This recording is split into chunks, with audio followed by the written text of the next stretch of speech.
Hello friends, welcome to my YouTube channel insurance expert. दिल से आपका स्वागत है मेरे चैनल पर। जैसा कि आज का हमारा टॉपिक है, ऑनलाइन पॉलिसी लेने से पहले किन किन बातों का हमें ध्यान रखना चाहिए, जिसे मैं आप इस वीडियो में पूरा एक्सप्लेन करूँगी। अब अगर आप ऑनलाइन पॉलिसी लेना चाहते हैं, गुड है, आपकी चॉइस है, आप ले सकते हैं बिल्कुल, लेकिन इन बातों को ज़रूर ध्यान रखिए। मेरे अकॉर्डिंग अगर आप ऑनलाइन पॉलिसी लेने जा रहे हैं तो दो बातें हो सकती हैं।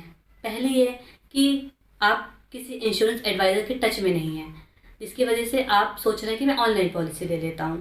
तो ये कोई बड़ी बात नहीं है।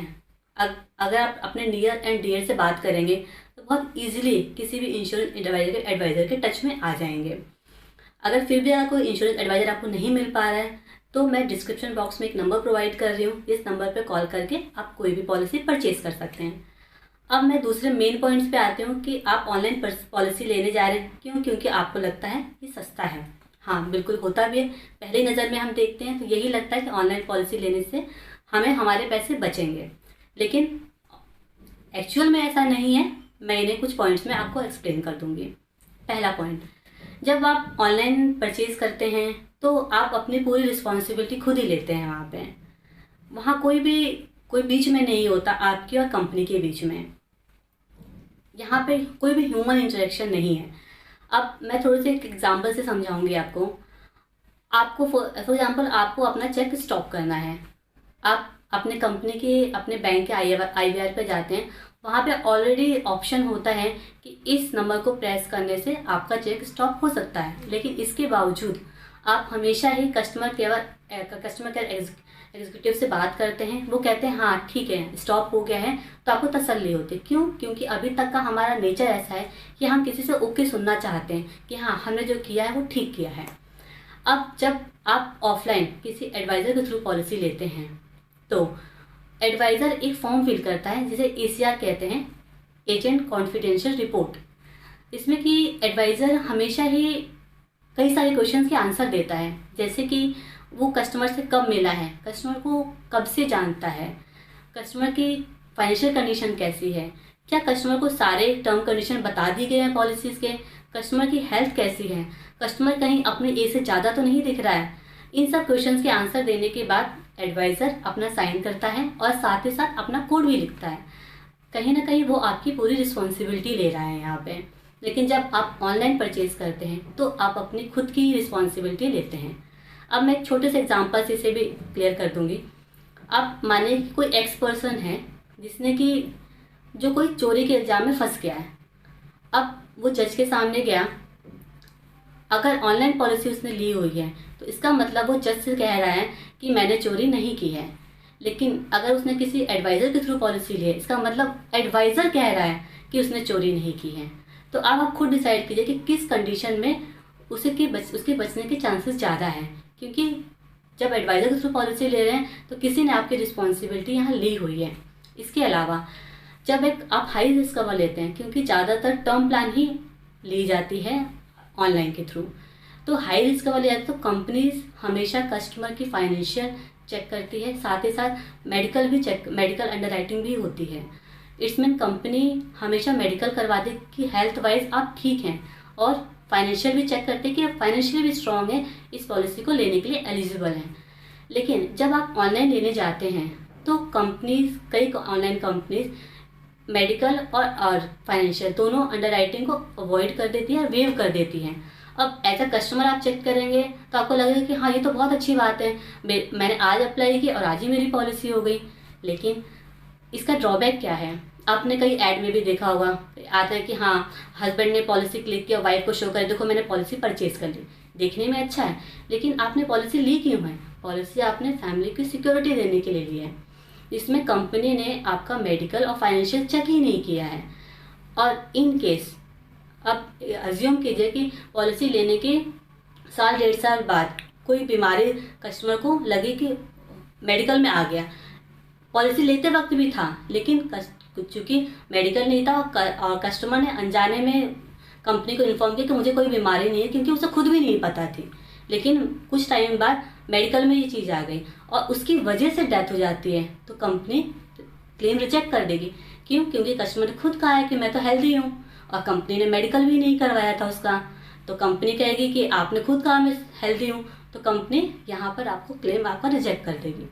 तो ये भी बहुत ज़रूरी है कि मेडिकल भी हो और फाइनेंशियल अंडरराइटिंग भी हो, दोनों होने के बाद ही पॉलिसी इशू हो। अब मैं सेकंड पॉइंट पे आऊँगी, free look period. Free look period का मतलब ये है कि आप जब भी कोई पॉलिसी, इंश्योरेंस पॉलिसी परचेज करते हैं, तो बॉन्ड मिलने के बाद कंपनी आपको 15 डेज़ का टाइम देती है सोचने के लिए कि आप इस पॉलिसी को कंटिन्यू करना चाहते हैं। लेकिन इन किसी भी रीज़न की वजह से आप डिसकंटिन्यू करना चाहते हैं इस प्लान को, तो आप कर सकते हैं, कंपनी आपको पैसे रिफ़ंड कर देती है। अब आपने ऑनलाइन परचेज़ किया, आपने आज पॉलिसी लॉगिन की, नेक्स्ट डे इशू हो गया और नेक्स्ट डे ही कंपनी ने आपको बॉन्ड ऑनलाइन प्रोवाइड कर दिया। इसका मतलब कि फ्री लुक पीरियड आपका यहीं से स्टार्ट हो गया। अब आपने ऑफलाइन लिया है एडवाइज़र के थ्रू, अब आपने आज लॉगिन हुआ, कल केस इशू हो गया, लेकिन जब तक आपको आपका फिजिकल बॉन्ड रिसीव नहीं हो जाता तब तक आपका फ्री लुक पीरियड स्टार्ट नहीं होता। तो इसका मतलब यहाँ पे आपको थोड़ा सा एक्स्ट्रा टाइम मिल जाता है दोबारा से सोचने के लिए, कि कई बार क्या होता है कस्टमर हरी में पॉलिसी ले लेते हैं, कई बार मिस सेलिंग भी की जाती है, तो थोड़ा सा टाइम मिलने से आप दोबारा से सोच सकते हैं इस बारे में। मैं थर्ड पॉइंट पे आना चाहूँगी, क्लेम रेशियो। आप ऑनलाइन गए, आपने देखा कि सबसे पहली पॉलिसी सबसे सस्ती है और पॉलिसी के मुकाबले, तो आपको चाहिए कि हाँ मेरा पैसा बच रहा है, मैं इस पॉलिसी को परचेज़ कर लेता हूँ। लेकिन यहाँ पे आपको रुकना चाहिए, क्योंकि सस्ती चीज़ हमेशा अच्छी हो ये आप भी जानते हैं, ऐसा नहीं होता है। आप देने जा रहे हैं, गुड है, लेकिन एटलीस्ट कंपनी का बैकग्राउंड तो चेक कीजिए, क्लेम रेशियो चेक कीजिए। क्लेम रेशियो क्या होता है? क्लेम रेशियो का मतलब ये है कि 100 कस्टमर ने क्लेम के लिए कंपनी को अप्लाई किया, लेकिन उनमें कितने कस्टमर को कंपनी ने क्लेम दिया है। ऑनलाइन सर्च करेंगे तो आपको सभी कंपनीज का क्लेम रेशियो मिल जाएगा। तो क्लेम रेशियो बहुत मैटर करता है, क्योंकि अगर आप ऑनलाइन परचेज करने जा रहे हैं और जब क्लेम की ज़रूरत पड़ेगी तो उस समय कंपनी अगर क्लेम ना दे तो फिर उस पॉलिसी को लेने का फ़ायदा ही क्या है। और पॉलिसी लेने से पहले आप हमेशा चेक कीजिए कंपनी कितनी इस्टेब्लिश है, कंपनी के खिलाफ बहुत सारी कंप्लेंट्स तो नहीं है। ये सब चेक करने के बाद ही पॉलिसी लें। अगर 1000-2000 कहीं महंगा भी पड़ता है तो भी कोई बड़ी बात नहीं। अब मैं फोर्थ पॉइंट पे आना चाहूँगी, क्लेम।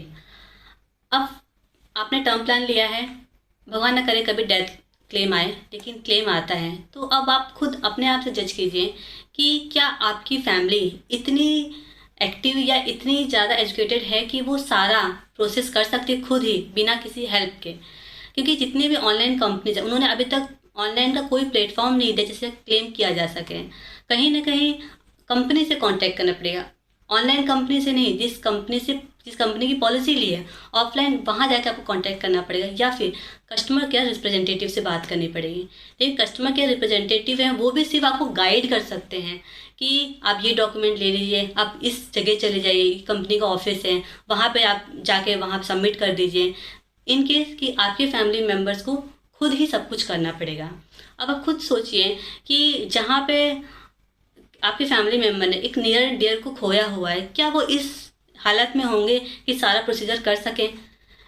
अब अगर आपने किसी इंश्योरेंस एडवाइज़र के थ्रू पॉलिसी ली है तो वहाँ पे एडवाइज़र खुद सामने से आते हैं कि हाँ क्लेम के लिए क्या क्या चाहिए, वो खुद प्रोसेस करते हैं आपके बिहाफ पे, कंपनी का सारा काम खुद करते हैं और आपकी फैमिली मेम्बर्स को पैसे प्रोवाइड करते हैं। तो यहाँ पे इंश्योरेंस एडवाइज़र की जो भूमिका होती है बहुत ही ज़्यादा इम्पॉर्टेंट होती है।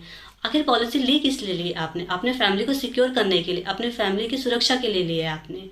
तो अगर इतना कुछ कर रहे हैं अपनी फैमिली के लिए, इतना एडवांस में सोच रहे हैं, तो क्या बुराई है अगर आप किसी इंश्योरेंस एडवाइज़र के थ्रू करें। कम से कम एक पर्सन तो है वहाँ पे जो आपकी हेल्प के लिए हमेशा होगा, क्योंकि आपका जो इंश्योरेंस एडवाइज़र है वो हमेशा आपकी भलाई की ही बात सोचेगा, क्योंकि आप जब तरक्की करें तभी उसकी तरक्की है। अब फाइनल में क्लोजिंग करना चाहूँगी कि इतनी बातें होने के बाद भी अगर आपको लगता है कि नहीं आप ऑनलाइन ही पॉलिसी लेना चाह रहे हैं तो गुड है, लीजिए, बिल्कुल आपका डिसीजन है। लेकिन अब जब फॉर्म फिल करने जा रहे हैं तो जैसा कि मैंने कहा कि आप कंपनी सबसे पहले चूज़ कर लीजिए कि कौन सी जो बेस्ट कंपनी है, महंगा है कोई बात नहीं, लेकिन उसकी पॉलिसी लीजिए। लेकिन फॉर्म फिल करने से पहले हर एक पॉइंट को अच्छे से पढ़िए, उसका मीनिंग समझिए, तभी जाके आगे बढ़िए। क्योंकि हर एक इंडस्ट्री की अपनी एक लैंग्वेज होती है। अगर आप इंजीनियर हैं तो ऐसे कई वर्ड्स होंगे जो सिर्फ आप जानते हैं या कोई दूसरा इंजीनियर ही समझ सकता है, आम लोगों को समझ में नहीं आएगी। इसी तरीके से डॉक्टर्स की भी अपनी एक लैंग्वेज है जो दूसरा डॉक्टर ही समझ सकता है। और सेम इसी तरीके से इंश्योरेंस इंडस्ट्री की भी अपनी एक लैंग्वेज है जिसमें कई वर्ड से अपनी एक अलग पूरी मीनिंग होती है। तो अगर आपको लगता है कि इस पॉइंट का मीनिंग मुझे समझ में नहीं आ रहा, क्योंकि उस पॉइंट को क्लिक करने से आपको नहीं पता कि आपका क्या फ़ायदा क्या नुकसान हो सकता है। ऐसे मेरे पास कई सारे केसेस हैं जो एक छोटे से पॉइंट से क्लेम रिजेक्ट हो गया या कस्टमर को काफ़ी नुकसान हुआ है। तो जब तक उस लाइन का मीनिंग आपको समझ में ना आ जाए तब तक आप आगे ना बढ़ें। गूगल पे सर्च कीजिए, किसी से हेल्प लीजिए, और जब आपको पूरी डिटेल मिल जाए तभी फर्दर आगे प्रोसेस कीजिए।